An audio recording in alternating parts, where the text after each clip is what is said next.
Welcome, friends, and thank you for joining us. It's exciting to have you with us today. We're going to be engaging in a bit of a journey together.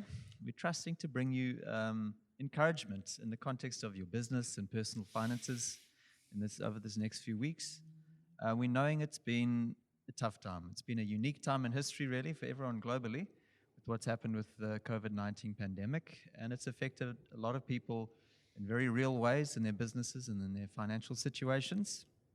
And so we would like to take the opportunity to tap into the wealth of riches that God has deposited in some of his mature sons and daughters over the years.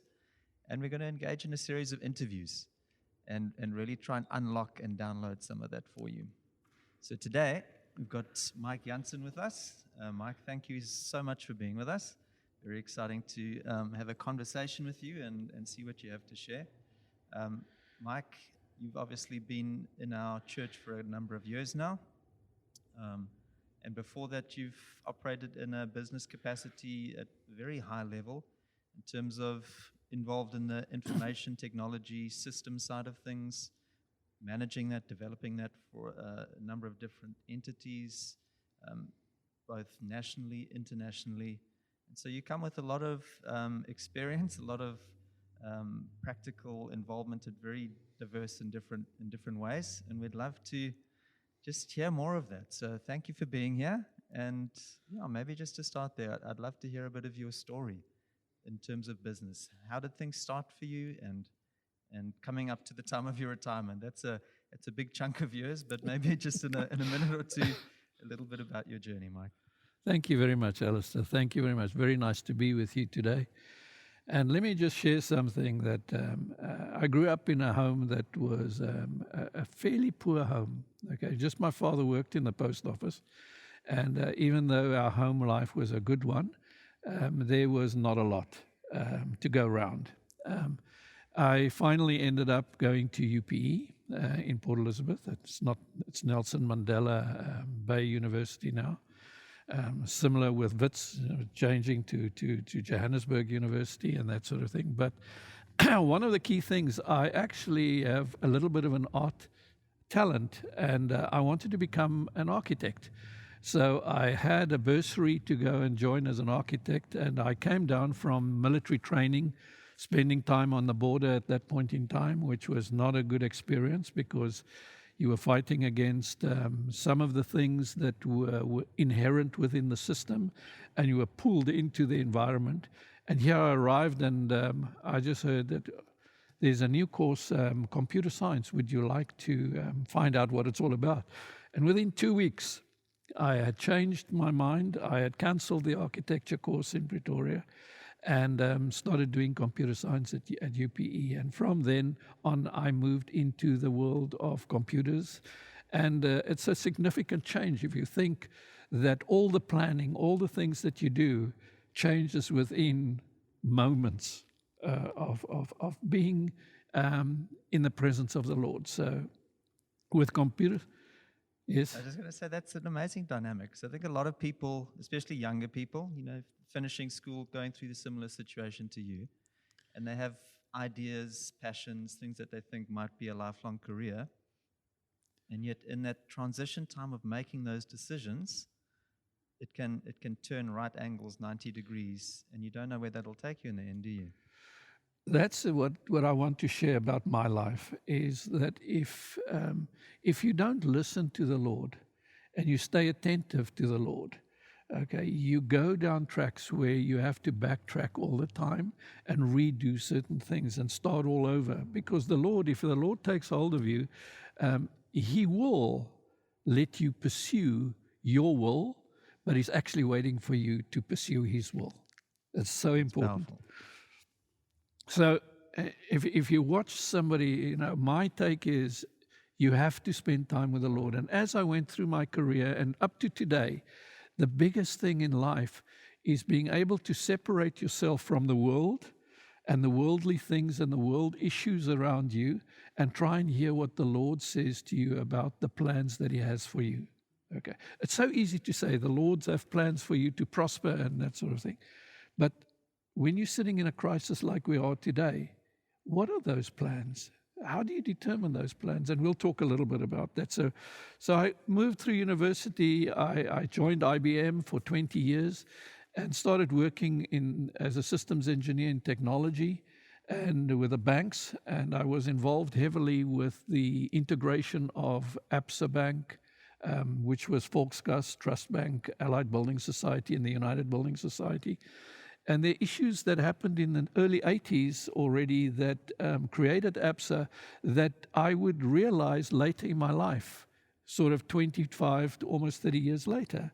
And those things have been planted in the beginning by the Lord, okay, to actually make sure that the things fall in place later on. So I think it must be very difficult for our young people who live on instant gratification to know and to be satisfied that the Lord has a plan for me and that I must walk this way, even though it's tough now. If you just trust the Lord, it will be tough but easy. Now, those are two very difficult words to sort of put in the same sentence. But it's tough because you have your own ideas, but it's easy because you're never short of anything. So often we actually find that we want to follow something and we think that it's instant, but we need to realize that you have to pay your dues to get there. So you asked me the question, did I just fall into that? No, I think there were many, many steps that came upon it. But if you're attentive to the Lord opens the doors, okay? And that's later on when I say to you, what are the things that you have to do? My take is when the Lord closes a door, don't continue to open that door and think that that's where I need to be. Very, very important. When the Lord closes the door closes. And when he opens the door, that door is opened. Go through the door that the Lord opens. And the change of things that you have in your heart, okay, becomes so important. So now all of a sudden we're put in a situation that I can't walk up and say, how's it, Alistair? Nice to see you again. No, we have to sort of touch elbows. But this is a new opportunity. We are learning new things, and we should not be stuck in the things of the past. We should not be stuck with things that we have grown familiar with, because God does not deal with the familiar. God works suddenly with things that are different to what you wanted to do, but you've got to trust him. It's powerful. I think that's a place that so many people find themselves in at the moment. I think a lot of people have found the familiar has come to a point of a door being closed. Yes. Suddenly that's not working. Suddenly the provision that was working in my life, the channel that God was using has closed off, shut down, not there. There's a time of lack. There's a time of financial hardship. Is that something that you have some just principles, thoughts, testimonies around? What does one do when everything you've been doing and has been working for you with the way you've been doing it working suddenly is not anymore? I think there's a lot of people in that place right now. What are some of the thoughts that you would advise, that you would say, these are some of the thought processes you should have, these are some of the ways you should engage in this? How do you deal with the immediate need of suddenly not receiving what I used to receive, and there's all these expenses, there's all these demands? What do we do? You see, Alistair, none of these things are immediate, okay? And that's one thing that we've got to realize. They sort of creep up onto us over a period of time, okay? But when you find yourself in a situation, like in every situation, in information technology, let me tell you, there's a specific saying which says, what can go wrong will go wrong, okay? And working for 35 years in information technology with very large projects, the amount of things that go wrong means the amount of things that you have got to solve, okay? And it's never a point where you've reached a point where you say, there are now no more problems.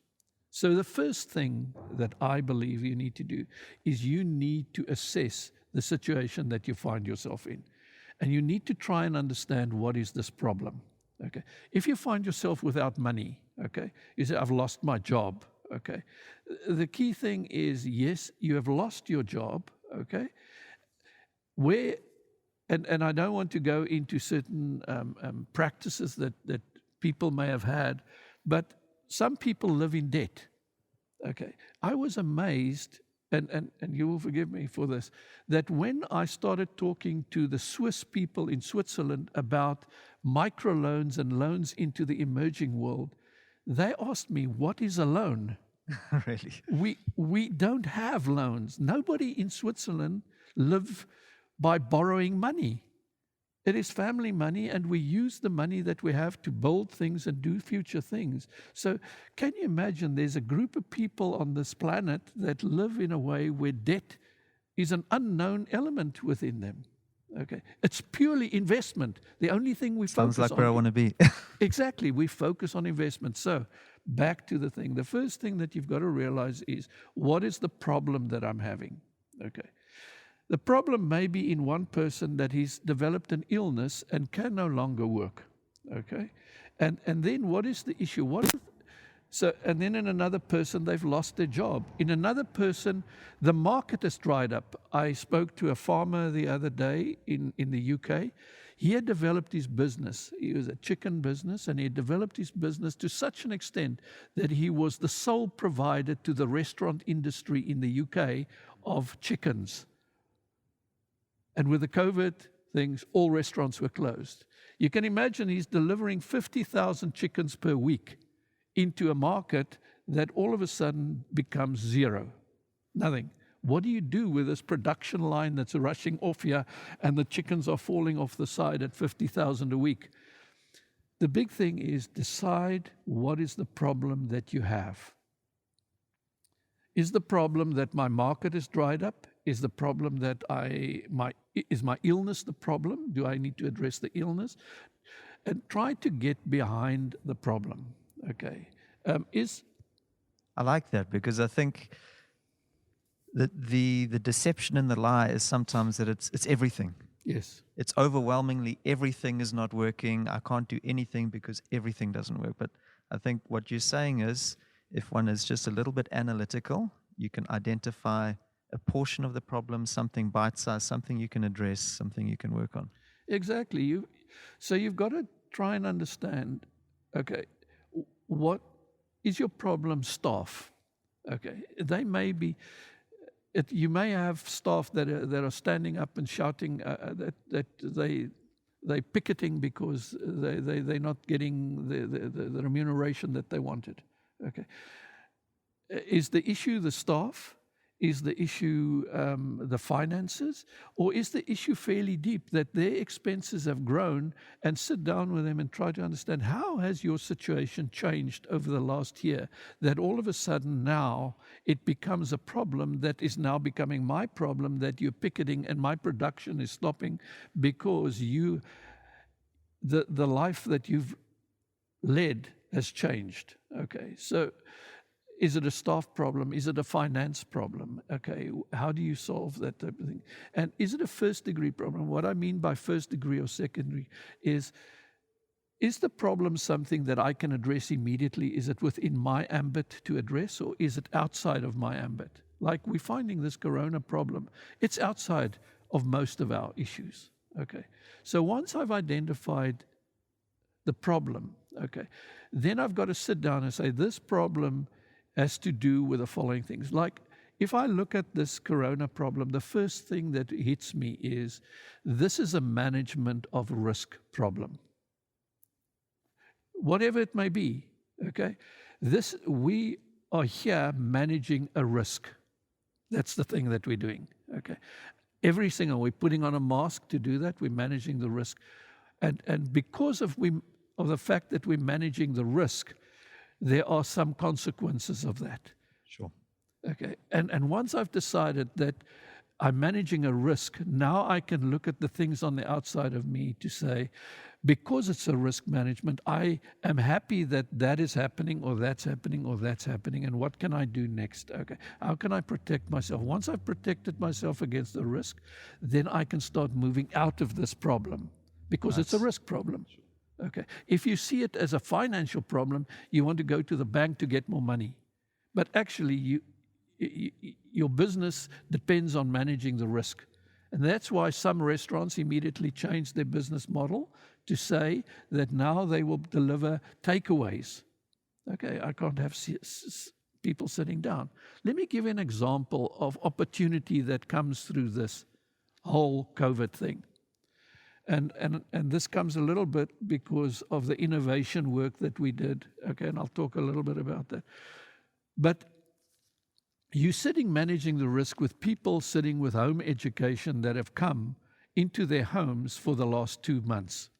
Okay, so we're sitting with 8 million children that have started doing home education, Sure. even university students. Their lectures are sitting at home.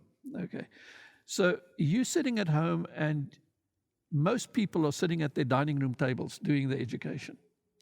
How is a toddler who's sitting on a little chair like this with a little desk at school sitting at a table, dining room table, and trying to write and doing things and seeing things? We had that dynamic in our home, yes.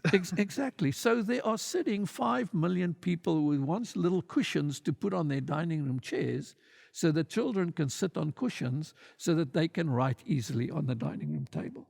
And you want, what happens in a classroom is you've got to take the work that somebody creates and stick it up on the wall so that the children can say, oh, that's a picture of yesterday, and that's an A, and that's a B, and that's 1 + 1 is 2, and something like that. But your house was never designed to do that.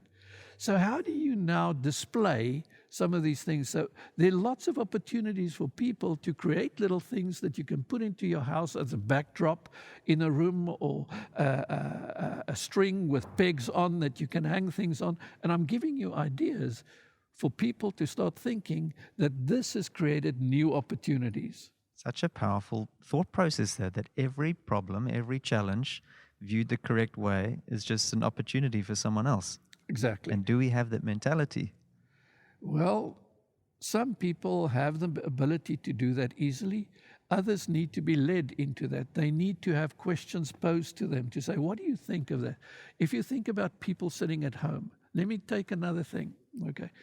We have fruit parcels. Fantastic. Everybody's delivering food parcels. Okay. Most of the households that we're sitting with today, we're buying from day to day. They do not have storage for large amounts of food in their house. Okay. Sure. So why do you not provide a container that can also be a seat to sit into the house where the food is stored in, and you provide it in a container that becomes a seat as well? That is a long-term solution for the person, instead of, what do I do with this food that I have no place to put? It's fantastic that you've given me the food. But think just a little bit further down the road and saying, where is the food going to be stored? Where's the person going to sit? How's the food going to be prepared? How are we going to keep the food from, let's say, rats and mice and cockroaches and all of these things climbing into the food? How are we going to do that? So every challenge is an opportunity. I love it. I want to just come back quickly to that thought process around dealing with the lack. I think you came into it so nicely with an analytical approach, because that's it, isn't it?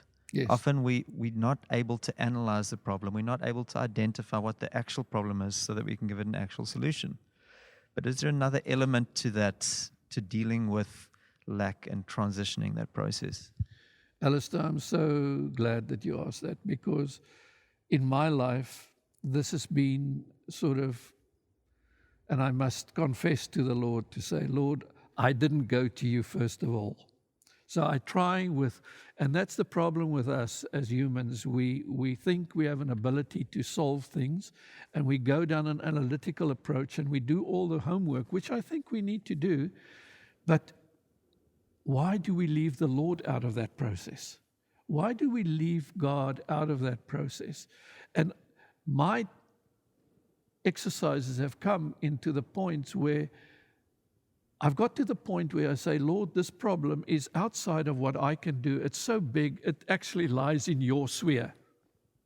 And you know what? The Lord says to you, do not be anxious about anything, but in everything, present your requests to me through prayer and thanksgiving. Okay. And my life has been one that I've learned that lesson so badly, that Every time a problem comes, this person comes in and Mike comes in and he tries to solve it and he works through it and he becomes anxious and he comes and he sits at night and he can't sleep and in the meantime the Lord says, bring it to me. And it's just through prayer and submission to the Lord, saying, Lord, I hand this over to you. You will bring the inner peace to us that surpasses all understanding. Okay. So my answer to your question has been long-winded, but I think often we do the analytical work, and what we should do first of all is, once we've identified the problem, because the Lord says, present to me the things. If you don't know what to present, oh Lord, I'm worried. Okay. But if you say, Lord, this thing is too big, I'm presenting this thing to you, Lord, and I'm handing it over to you, please, can you help me to address this, Lord?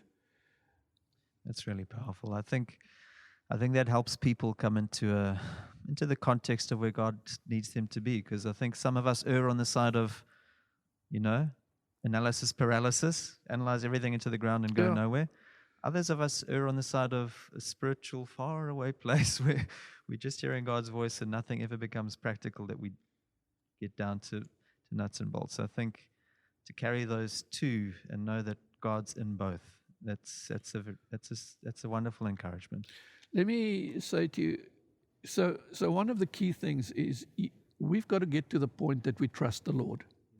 It's absolutely crucial. Now, let me give you an example. And sometimes trusting the Lord, the benefit is not for you. That's a very difficult thing to understand. I'll give you an example. I worked at IBM, which I said, and we had a huge map of South Africa on the wall. And on the map, we were already sort of coming to Jeffreys Bay. This was in the late 90s, okay, to the holiday place in Jeffreys Bay. And normally in the winter time it would rain and you can't go to the beach or do something. So we would travel around and go and look at the area.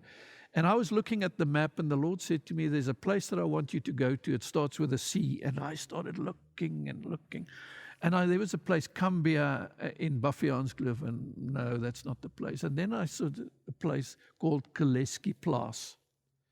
And I looked at the place, and the Lord said, I want you to go there.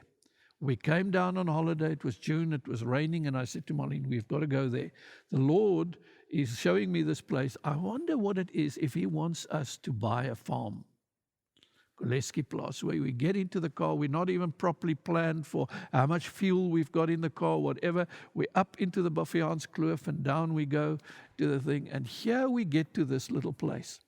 It's a little post office building, sort of 2 meters by 2 meters, with a little post office board outside says Kaleski Plaas. I said to Marlene, this is the place. Stop there. There's a farmhouse sort of 200 meters up the hill. I said, we're here. I don't know why. Let me go and find out. I get out of the car. I walk up to the door. I knock on the door. A young lady opens the door. Brown hair, long to here. I said to her, I really apologize, but the Lord has asked me to come here, and I don't know why. So, honestly, truthful. So I walk in. So she says to me, I want you to come inside, please. I said, my wife's sitting in the car down there. Can I call her? So she said, yes, call your wife. My husband's working in the back in the farm. Here, I want to call him. Sit down in the lounge.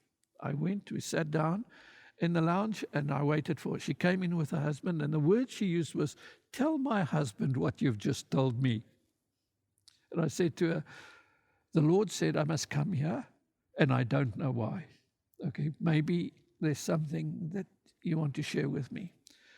And she said to me that I am a pastor's daughter, and we got married a little while ago from Port Elizabeth. And we moved here, we bought this farm, and it's been so terribly lonely for me that I have been praying to the Lord to say, Lord, if you're really real, then you will send somebody to me to say that you are real. And I came in, and it was unbelievable that through doing some things and trusting the Lord, you helped somebody else out of a situation that the Lord wanted to do. So sometimes in a problem situation, the Lord directs you with what He wants you to do.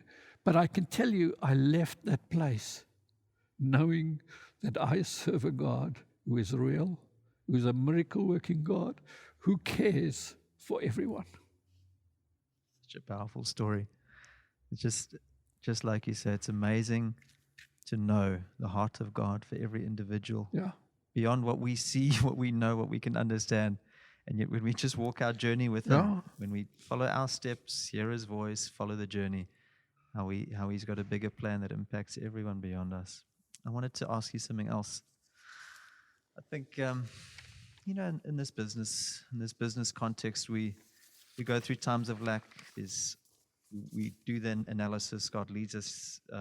We try and identify opportunities. Yeah. God, what is the next step? Where do I go next? What have you got for me, or what can I step into? How have you kind of navigated that thought process over time? Because you've had a number of different opportunities in your life where you could take this one and you never know where it would have led you. You would take that one and you end up where you are today. Yeah, that's very true. So when you start off with, or when I started off with things, I would always evaluate my strengths and weaknesses. And let me tell you something that I think an individual, your strengths and your weaknesses are not the same throughout your life. As you go through life, your strengths change and your weaknesses change. Okay, and you build new strengths. That's one very important aspect of somebody who grows with the Lord. The Lord takes you to places that you've never been before, and you grow in new strengths. So first of all, look at your strengths and your weaknesses. And it's more important for me to say, concentrate on your strengths than trying to improve your weaknesses. Okay, a very, very important. Some people say, well, if I can improve these weaknesses, if you improve a weakness, you always stay mediocre. But if you concentrate on your strengths, you move to a new level.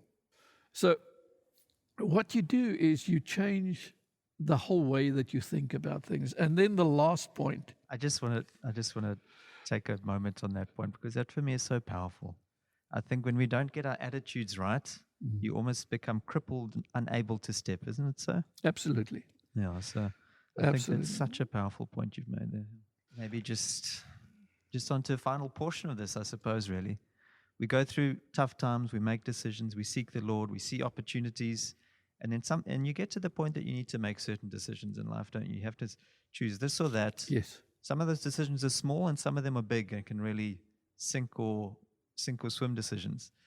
What are some of the healthy processes you kind of walk through or that you use yourself when you go through those types of decisions? Alistair, the biggest thing that the Lord has taught me is humble yourself in front of the Lord. The Lord loves you when you humble yourself in front of Him. Okay. And all the processes that I spoke about, you analyze things and you're in yourself and something like that. But the thing that I can say is humble yourself in front of the Lord. There are times that I have spent lying on the carpet in my study and praying to the Lord for situations that have been so dire that there was no way that I could see the way out of this. Okay. And I can truly say that humbling yourself before the Lord and trusting the Lord. Now, trusting the Lord is a very difficult thing.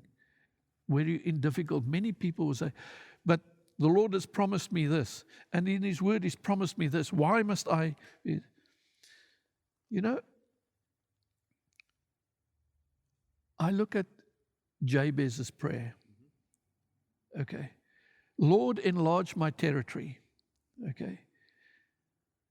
And the next word is protect me from evil. And may I not cause anybody any harm. Okay. So there are certain values that is associated with you asking the Lord. And when you humble yourself, when Hezekiah humbled himself, the Lord added 15 years to his life. Okay. When Abram took Isaac up, there's another story that when Jacob fought with the angel the whole night, okay, he wouldn't let the angel go because the angel had to bless him. And in the morning, the angel blessed him. So go and humble yourself in front of the Lord and say, Lord, truly, I am totally dependent on you. I cannot do anything without your help. So with the talents and the gifts that the Lord has given you, He will actually use those talents. But sometimes don't expect that the result is the one that you want. Wait on the Lord for the result that He wants to give you. But I can say to you, honestly, humble yourself. Humble yourself. Spend your time on your face in front of the Lord.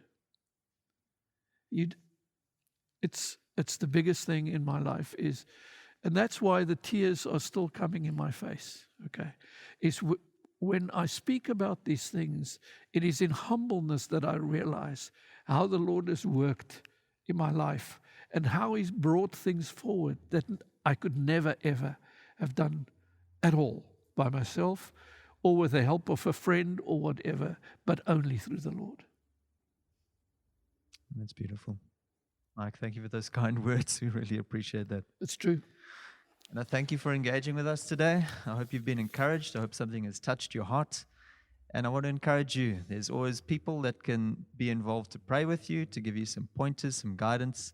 You're welcome to contact the church via our hotline, which you can find on our website or on our app. Bless you. Well, there you have it, ladies and gentlemen. I hope that's been an encouraging time for you, just listening to the heart that we've had shared so wonderfully through that interview. And I want to really encourage you in this time. God's got something for you. If you find yourself in a place that you just need some prayer in and around your finances or business, or you need someone to chat to just with a few thoughts and advice, you can contact our church in this time. We've got a number of people who've made themselves available, mature men and women in the church who've really walked the road with God and have got something to share and impart. You can contact our Victory Church hotline at the moment. Contact that number that's showing on the screen, and we'll be able to set up a time that someone can connect with you, pray with you, encourage you, and speak into your situation a bit. So bless you, and we are really trusting that God will unfold His purposes in your specific situation in this time. Thank you.